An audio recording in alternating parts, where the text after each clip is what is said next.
Porcelain Doll, a fan fiction by Brian Harrison, set in the realm of Steven Spielberg's artificial intelligence. Prologue. The garden was her home during the early years of life. The sunlight, goldened and diffused through the garden's glass canopy, shone on her, and the soft sprinkle of sound from the flowing pond and the fluttering of butterfly wings surrounded her. The chittering of the insects hopping over the mural-colored flowers and the occasional croak of the giant bowl-eyed frogs that floated lazily on the lily pads were an ever-present symphony in which she was the central attraction.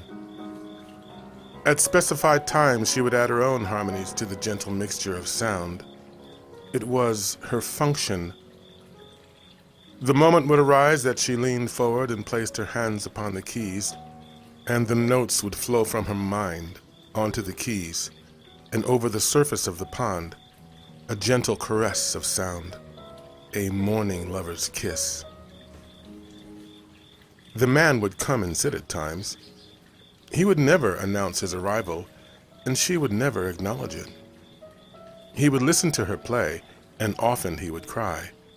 But this she did not see, could not see. All she knew was the sound, and even that knowledge had limitations. So she would play when she was supposed to, oblivious to any audience that might arise. One day the man had brought another with him, and the two stood quietly in the garden room, in the glow of the sunlight and the soft chorus of sound, listening while she played. The men spoke to one another as she executed her task, and there was some excitement in their voices that she could not hear. When she was finished with her performance, the men left, trailing excited whispers in their wake. Days passed before the man came again.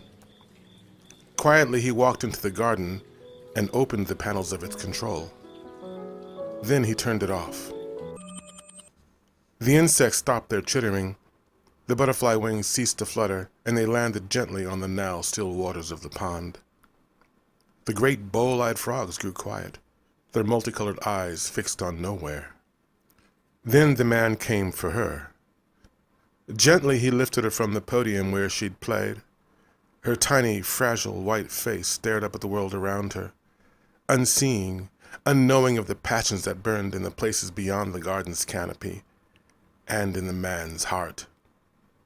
He kissed her then, softly, lovingly, for she was special to him. "Time to wake," he whispered, though she would not hear. Then he took her out from the garden and into the world of passions, from which she had been wrought, and from which she would never return. Chapter 1.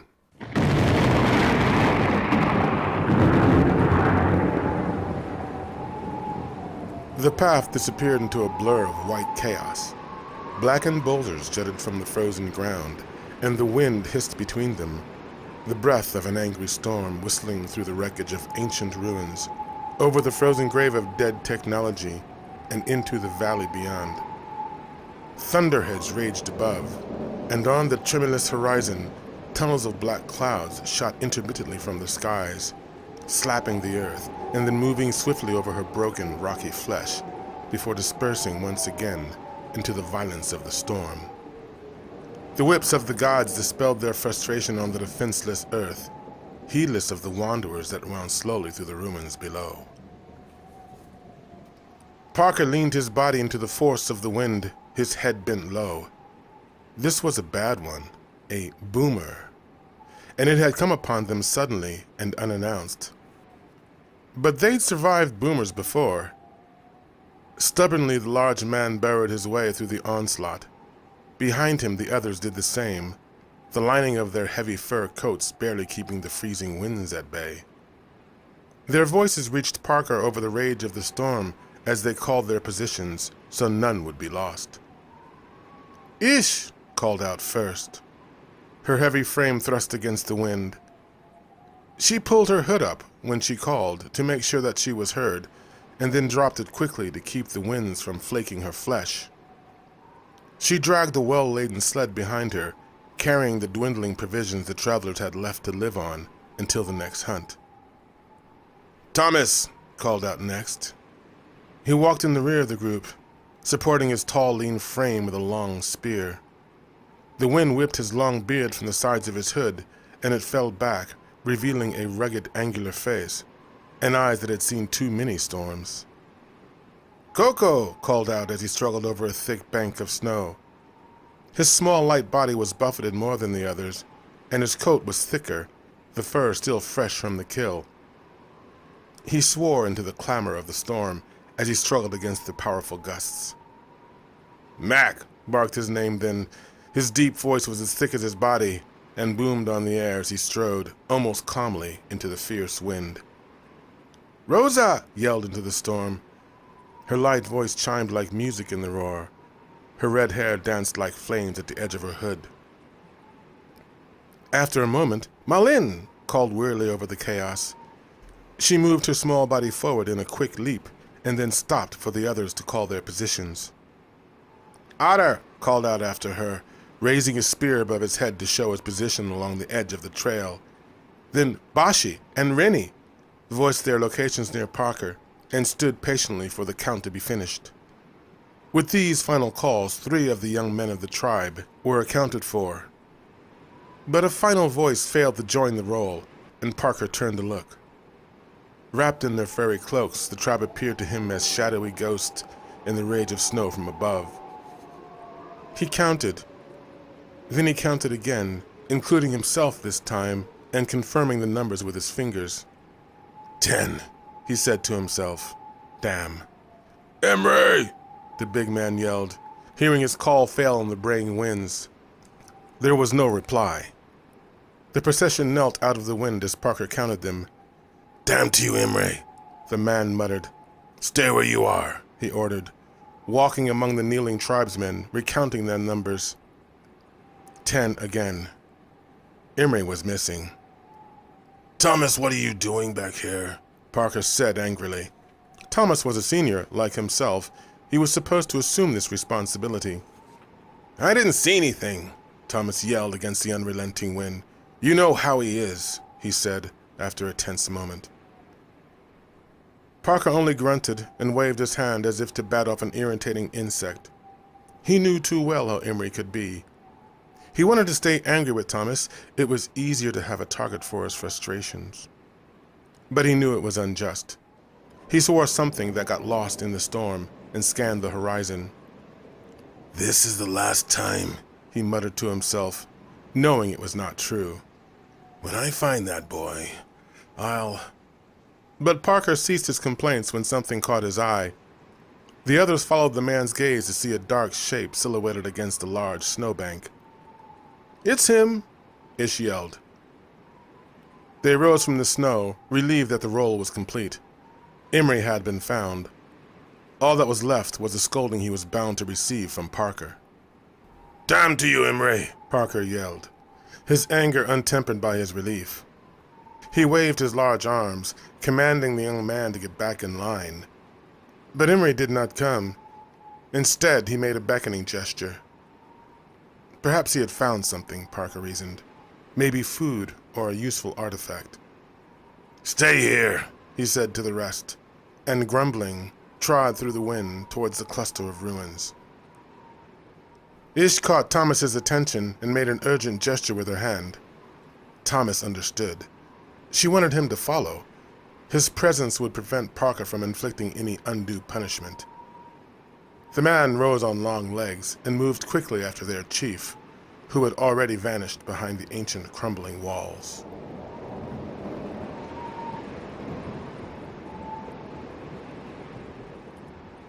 He arrived not a moment too soon, for as he dashed around the corner and out of the shrill cry of the wind, he heard Parker's raised voice and saw him shaking Emery with one strong arm, rapping his knuckles against the young man's hooded head with the other, as if knocking for entry. Emery made no move to defend himself, but Thomas could see the anger in the smooth darkness of his face. "I am telling you again," Parker yelled as he struck. "Are you in there now? Can anybody hear me call?" Emery's lips curled, and he snarled like a cornered animal. but he still made no move to divert Parker's blows. "Okay, Parker," Thomas cried. "It is enough." Parker glanced over his shoulder as if coming out of a daze. He pulled his hands off Imre, his face uncertain for a moment. But he quickly fell back into anger and thrust an accusing finger in Imre's face. "To lead, you must first learn to follow. To command, you must first learn to obey." Parker felt as if he'd repeated this once for each day they'd been on the journey. "Shelter is that way," he said, pointing at the caves in the summit toward which they'd been headed. "Chasing you around only leaves us in the storm longer." "Are you finished now?" Imre said. His voice was calm, his body language submissive, but his eyes were still aflame. Parker waited for an insubordination, but after a moment it was apparent that Imre had more important concerns. It was over, for now. Parker took a deep breath and let his anger subside. "What?" he said. Imre nodded towards the dark section of the ancient wall before them. "It's a door," he said plainly. Parker walked to the spot where the young man had gestured. At the end of the enclosure lay a thick bank of white snow covering a low-set building. From the trail outside, it had appeared as simple wreckage, but from here he could see the building was still intact. In the center of the ice-encrusted mass was set a wide door. It was blackened by age, and looked as if fire had once scoured its gnarled surface. At the foot of the door, the snow was cleared, and a crystal sheet of ice lay like a walkway before it. Imre did not have to explain his urgency. This place had been trod upon recently. Parker made a quick hand signal to Thomas, but Imre snorted at the futile stealth. "Anyone here has already heard your big mouth, Parker," he said, not bothering to mask his contempt. Parker glared at the younger man for a moment, then fixed an eye on Thomas, who better understood the signs on the earth. Thomas knelt near the icy tracks and read them carefully.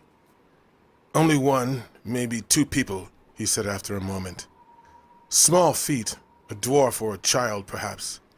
He rose then and stepped away from the place. "A quarter day, maybe, definitely since sunrise." "Get Mac and Coco," Parker said, parting his bare-hide fur and reaching for his sheath. "Tell the others to come out of the wind, but to wait for us here." Imre started to move, but Parker grabbed his arm. "Stay," he ordered as Thomas left. He turned his attention back to the door. Sealed to its face were upraised letters embossed on a plaque of rusted metal, which may have once glittered in the light. Parker fingered the inscription. "A message?" he said. Imre put aside his anger again and studied the writing. "It says, Hall of something, Parker. I do not know this last word. There are many letters that make no sense together." "Is it like the danger or keep out words?" Parker inquired, cautiously. Imre shook his head. No, it's no warning. I've not seen this before. It's not the common talk, whatever it says." Parker raised a skeptical brow. "Well, if you do not know what it says, then how do you know what it does not say?" he reasoned. But Imre dismissed this point. "Parker, why would someone write something as important as danger in words that no one can read?" Parker considered this. It was good thinking, he decided. It satisfied his concerns. He held a gloved hand out to Imre. "Light," he commanded. Imre reached into his coat and extracted a small silver-gray orb, just about the size of his palm. Parker took it quickly and gestured for Imre to stand away from the door. As if on cue, Thomas, Mac, and Coco rushed around the corner, stepping quickly but quietly, their breath forming a frosty mist on the air. The men surveyed the scene, nodded to their chief, and withdrew thick blades from their heavy furs. They were ready. Just before he moved on the old door, Parker turned and fixed his men with a stern look. "We are not raiders," he reminded them. "We do not strike unless attacked." When they had acknowledged this, he waved them back from the door. Storage places were known to have traps for inattentive explorers, and he would not allow anyone to get hurt. He wrapped his hand cautiously around a thick metal handle in the center of the portal and pulled. There was a squeal of complaints from the rusted hinges. The sound filled the enclosure like the weary cries of a creature in pain. Parker pushed and pulled until he felt the door give. Then he shoved his weight against it and ducked away as it fell open. His stance was light, ready to dodge, his sword raised, ready to strike. Behind him, the others were in their positions, watching for anything shifting in the darkness beyond the door, listening for the sound of feet rushing or the hiss of an arrow slicing through the frozen air. But they were greeted only by a familiar smell, rushing like a last breath from the dark interior of the ancient structure. "Something's dead," Emery pointed out unnecessarily. Parker shushed him with an impatient look. He knew that reek all too well. They all did. The smell alone was sufficient warning for them to leave this place, and he could tell by the look on the men's faces that they were ready to go. But Parker had to consider the storm. He cast a confident gaze on his men. "If someone died here, then someone lived here," he reasoned. "And if someone lived here, there might still be food somewhere inside." No one spoke as this point was considered. Eventually they nodded their heads. It was good thinking. Parker moved to the opening. The silence beyond was as thick as the dead air that hung in the room. He flicked his thumb against the orb in his hand, and it came to life, illuminating all around him in a silvery glow. He cupped the light in his palm and turned it so that it would not hinder his vision. Then he held it up into the darkness beyond the door and passed through. The storm was instantly muffled by the thick walls. In the orb's glow, Parker could see that the floor beyond was level, so he knelt and rolled the light into the room. The darkness seemed to consume its radiance at first, but then his eyes adjusted, and the man gasped. So vast were the dimensions of the place that the light was barely strong enough to reveal the walls and the ceiling. The room seemed much too large in comparison with its frozen exterior, but this must have been an illusion of the darkness. Parker stepped forward, his blade thrust before him, his palm raised behind, signaling the others to wait. The giant room whispered of ancients, of forgotten sciences scrolled into indecipherable patterns on withered paper and fiche, or hardwired into the brains of machines that could no longer accept requests from the descendants of their creators, their batteries drained or stolen, their access codes lost in a mire of forgotten languages. The only sound was that of the wind moaning beyond the enclosure, and the whisper of his feet on the tiled floor. Around him, revealed in the silver glow, Parker could see walls lined with cluttered shelves stacked high with the cobwebbed relics of a more literate age. "What is this place?" he said to the silence. Nothing answered. Behind him, the others slipped quietly into the room, awed by its withered majesty. Emery stepped close to Parker. "It looks like a library," he whispered, his voice dying on the still air. "A place to keep the old science." Parker grunted an acknowledgement and gestured for the rest of the men to come forward. They obeyed, forming a wide circle around the light, which cast their large shadows against the walls, shadows that Max studied cautiously as he moved. The reek of death grew stronger with every step. "No traps," Parker said in a satisfied tone. "We'll have to find the dead one and set it to the shadows before we can bring in the others. There could be food here, artifacts, batteries maybe." He turned to Emery, the slightest hint of an apology on his face. "You may have saved us the climb," he admitted. "We can sit here till the boomer is gone." But Emery wasn't listening. His gaze went out beyond Parker. His brow narrowed, and he pointed at something illuminated weakly at the edge of the orb's glow. "What is that?" he said, alarmed. The others turned, their swords poised and ready. Emery moved slowly towards the dark shape. It seemed familiar somehow, and as he moved closer, he suddenly realized what he was seeing. "Woman!" he yelped. He fell into a crouch, thrusting his weapon towards the apparition. The others went on alert, moving away from the light where they'd make easy targets, their blades poised for a fight. Only Parker stood his ground. He'd seen the shape. It was set in folds of white that cascaded down onto the dark, cold floor and gathered at the base of the chair in which she sat. He stepped towards her, ignoring the cries of warning that came from his men. "You can relax," Parker said. "She's no threat to anyone, not anymore." He kicked the orb so that it rolled across the floor and stopped near the folds of the woman's dress. She was lit in the glow, her eyes fixed on some point beyond the men. "She's dead," he said. "But her eyes, Parker," Emery whispered urgently. Parker shrugged. "I've seen this before, the dead with opened eyes. We're not so much different, maybe." He knelt before the woman and studied her face. She had been beautiful in life. Her face bore smooth, oval features. Her skin was golden brown and her lips full. Her eyes were rings of crystal blue that contrasted oddly with the tone of her dead flesh. Her gaze was set on the eternity beyond this world, into the shadows.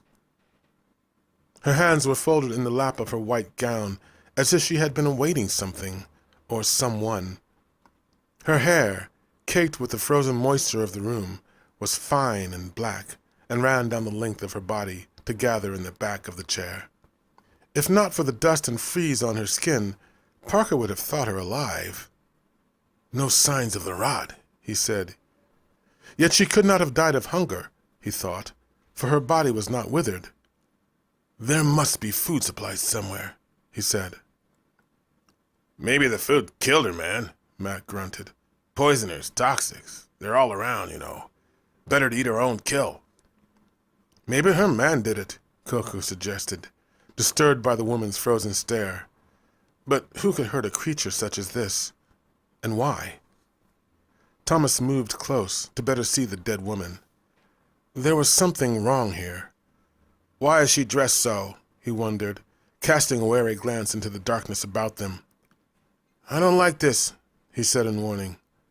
But the others were preoccupied. "Maybe this, maybe that," Parker replied. "I think she just froze here. It's easy to do." He turned to look at his men. "You grow warm before the freeze. It gets comfortable, and you sleep. Then you just—" He trailed off as the pain of an old memory rose inside. He pushed it back and turned to gaze in the dead woman's face. "Maybe she finds herself alone one night," he mused aloud, absorbed by her haunting frozen stare. All her men and family are gone away, and her dreams just disappear. So she sits here in the cold, and she waits for... The dead woman's eyes suddenly turned on Parker. The man blurted something indecipherable and jumped away as the woman fixed him with a look of electric intensity. Her head snapped to life, moving quickly to and fro. Her face twisted into an expression of agitation, breaking the thin film of frost that coated her flesh. The men drew back, horrified and confused. "She lives," Emery said in awe. Thomas had known something was wrong. His heart raced at the sight of her. He didn't believe in the spirits that were said to roam the earth, but his mind fought to make sense of this creature. "Who are you?" he said, cloaking himself in the shadows beyond the orb's glow. The woman glanced quickly towards Thomas's voice, but she made no response. Then her expression changed. The suspicion evaporated from her face, and she tilted her head in apparent curiosity. A soft smile grew at the corners of her frozen mouth, a smile that would, in any other situation, be disarming. But the men grimaced at the sight and moved farther away. Parker recovered from his shock. He did not believe in ghosts. There were many dangers in this world, dangers that were all too real. He regained his composure and stepped towards the impossible woman. "Your name," he commanded, but his voice broke, embarrassing him. The response was the same as Thomas had received, a vacant smile and curious twist of the head. "Name yourself," Parker said again, stronger, asserting his office. But the woman only returned to stare for a moment before turning towards the dark place where Mac and Coco stood poised for fight or flight. Devil, Mac whispered, and made a warding sign over his heart. He had heard of the unnatural things that hid in the nether regions of the world, but he had never witnessed one for himself. Coco moaned and moved towards the door, poised to run, his sword held steadily at the woman. He was afraid, yes, but did not think the woman unnatural. "She's crazy," he said. Imre stepped into the light, undaunted by the strange woman. The spirits were lies that parents use to keep errant children from playing in the dark, contaminated places of the world. Lies that hoarders use to keep travelers from straying too close to their gatherings. There had to be an explanation. She watched Imre calmly as he approached, and he finally relented under the strength of her gaze. Then he noticed motion in the folds of her dress. "Her hands," Imre said, gesturing to the woman's lap, where her fingers moved in a slow, rhythmic dance, rippling like leaves in a breeze. Parker set his fears and embarrassment aside. If this woman was not the dead one, then whose stench filled the room? "Who died here?" he said. She did not answer, but her eyes turned towards him. "I know you can hear me," he said. The others came from out of the shadows, emboldened by their chief. "We're just tired travelers," Parker explained, holding his palm upraised to show that he was friendly. "Just looking for a place to rest," he said. "We're not here to hurt you or take your things." He knelt beside her, eliciting warnings from his men. "Why don't you speak to us?" he said gently, and reached out to touch her. A shrill voice broke in the darkness. "No!" Parker ducked quickly as something flew from the space beyond the woman and brushed by his head to clatter loudly on the ground behind him. The men formed a protective circle around their chief. "Step away from her!" someone yelled from the shadows. "She's not for that!" Imre kicked at the orb, so that it rolled in the direction of the voice. Shadows danced wildly against the walls and the ceiling as the rolling orb revealed the dark recesses of the room. A small figure dashed out of the sudden light, upsetting tables and piles of dusty machinery. "Go back now! Go away from her!" the voice yelled. It was a frantic, desperate sound. A large piece of metallic debris flew from the dark, and Max swung his sword, intercepting its flight. It crashed against the wall, shattering into frozen fragments that clattered to the floor. "There's nothing here for you," the voice screamed. Imre raised his blade, but he was stopped by a tug on his arm. "No," Parker whispered, pulling Imre back. "It's only a child." He waved his arm to call off his men. Then he held his hands out to his sides to show them free of weapons, and stepped into the light. "Listen," he said calmly. "We are not here to steal. We want nothing from you or your woman." Imre hissed. "You're going to get cut, Parker," he warned. But the man continued confidently. "We're just seeking cover," he explained. "I'm sure you can hear how bad it is out there." A frantic bundle of wild blonde shot from the darkness towards Parker, something feral glinting in its upraised hand. "Leave us alone!" the small figure screamed, slicing at the air wildly as it came. Parker sidestepped the attack and pushed the child by to land in a heap against the wall. Then he jumped back quickly to intercept Imre's blow.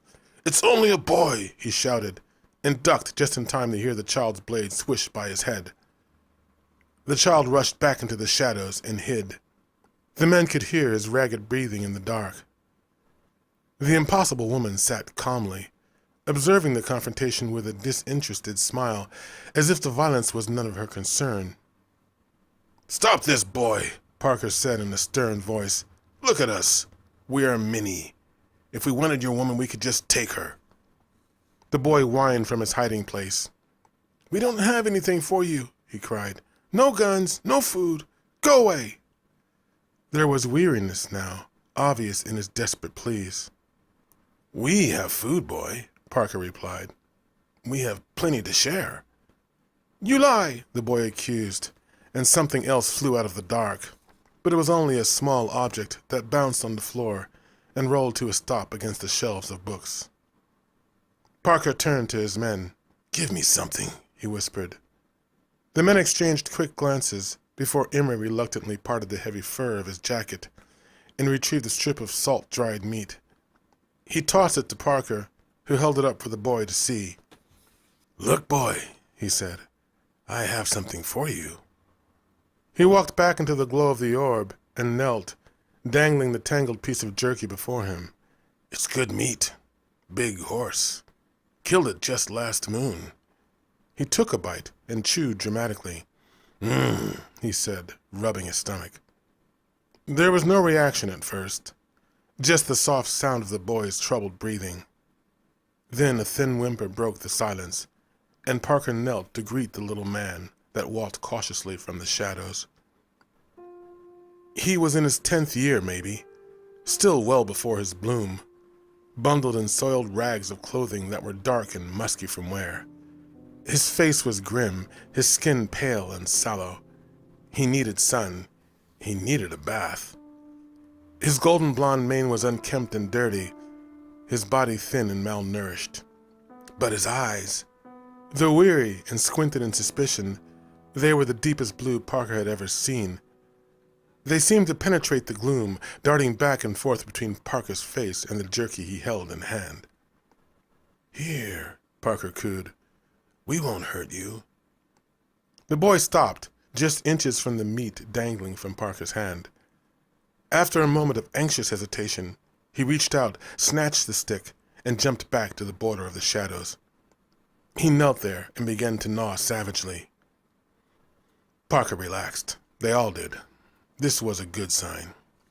"Easy, boy," Parker warned, holding up his hands in a gesture to slow down. "Not too fast or you'll have to make a run." The men laughed and lowered their weapons as they stepped into the light to watch the strange child. Parker waved them back. "You'll scare him," he whispered. In moments the stick was gone. Parker beckoned for another.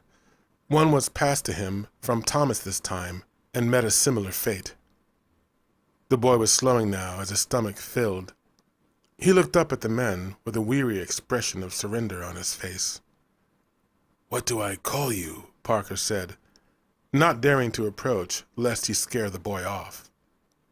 "Uncle calls me Daniel," the boy replied after a moment's consideration. His voice was proper and polite, now that he wasn't trying to stab anyone. "Uncle?" Parker inquired. The boy chewed another mouthful of jerky before he responded. He gestured toward the darkness behind him. "Uncle's asleep," he said weakly, and his eyes started to flutter. "He won't wake up, and—" Daniel's head rolled on his neck, and his knees buckled, but he quickly righted himself. "And he pooped himself," he explained when he'd regained his composure. "And her?" Imre said, gesturing to the silent woman. She seemed oblivious to the scuffle between Parker and the boy. Daniel's eyes grew suspicious and his lips formed into a snarl.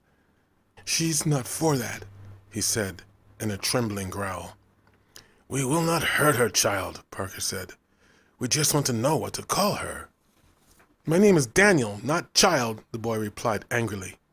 Then he swooned as if the effort of yelling had tired him. The men eyed each other, surprised and amused by the boy's response. Parker made a calming sound. "Okay, Daniel," he said. "What is your friend called? And why is she fed while you go hungry?" Daniel looked hard into Parker's eyes. The man was big, perhaps as big as the bear from which he must have taken the fur of his coat. His voice was deep and gruff, his accent thick as his muscular arms. His skin was as dark as the night, and even in his calm expression, his face was grim, his gaze intense. Yet there was something gentle there, too. "She is called Doll," Daniel said, when whatever he saw in Parker's eyes disarmed him. "She's the only one of her kind, and she needs no food from you. She eats from the sun." The woman turned when the boy spoke her name. A new smile broke on her lips, and she adjusted her torso in the chair so that she was facing Daniel. Still she did not speak. "He's from the sun," Imre mocked, and the others shared a chuckle, but they were silenced by a grunt from Parker. "What's wrong with her, Daniel?" the man said. "I'm okay now," Daniel replied matter-of-factly, holding up his forefinger in a resolute gesture. His eyes fluttered, and he shook his head to clear his thoughts. "I thank you sincerely. You've been helpful, and you can go now. I'll be just fine," he said. Then his eyes rolled up, his head tilted, and he fell forward. Parker had to jump quickly to catch the boy before he smacked the floor. He had passed out completely. Parker took Daniel's limp frame into his lap. The child was as light as a bundle of feathers. He placed his head against the dirty cloth that covered the boy's chest and listened. The young heart was beating strong. His breathing was thick but unbroken. The boy's hunger was a good sign that the wrought was not on him. But Parker checked his face and hands for holes in the flesh or telltale splotches of darkness. The men watched as Parker inspected under the boy's hair, loosed his soiled clothing, and checked his emaciated frame. They knew what it was he sought. "Nothing," Parker said, relieved, and gently laid the boy on the floor. The others nodded, acknowledging the weight of this information. Had he found anything, there would have been nothing they could do to save the child. Parker stood and considered the silent woman. She gazed up at him, smiling in detached curiosity. Her odd gaze disturbed him. Everything about her did. But he also felt that she was no danger. Strange and requiring an explanation, yes, but not dangerous. "Call in the others," he said finally.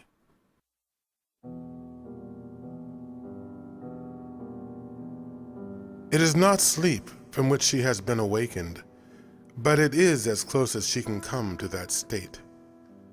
There was nothing like time for her in this blankness. It could have been 1,000 years had it been a day.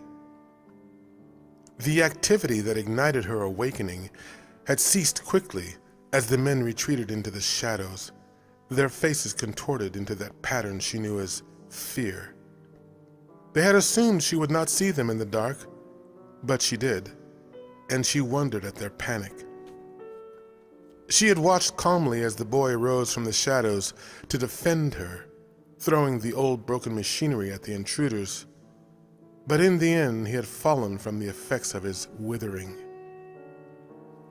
Others soon came into the study, wrapped tightly in dirty animal hides and hooded against the cold. They trudged in from the storm. They brought light and sound with them, the bustle of their entry, the whisper of their furry coats against the walls of this place, and the thud of heavy packs dropping to the floor. They brought their weariness and anxiety, too. Their words filled the room as they discussed the many things of their concern, matters unimportant to her. "What is that smell?" said one. "Is there food here?" said another.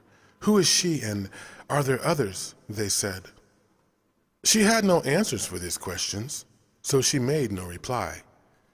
She tried the smile face as they studied her warily, but her welcoming expression did nothing to affect their caution. The women among them took the sleeping boy from the large man and placed him in the folds of thick blankets. They huddled over the bundled child, making soft sounds as they fussed about him. She had seen others of their kind do this in the past. But the child did not respond. He had withered, as had the man who had cared for her before he fell into that sleep from which his kind never wake. The strangers searched the study and found the fallen man. They took him outside into the snow, where they spoke words over him, dug into the ground, and placed his still body beneath the frozen earth. The room is lit now with their small devices. It grows warm with their presence and their flame. Not that the temperature would concern her either way. They know this about her, she can tell. They know she is different. They study her quietly as they settle for the night. Their eyes send a million coded signals. Wariness, confusion, curiosity. Soon the questions will come.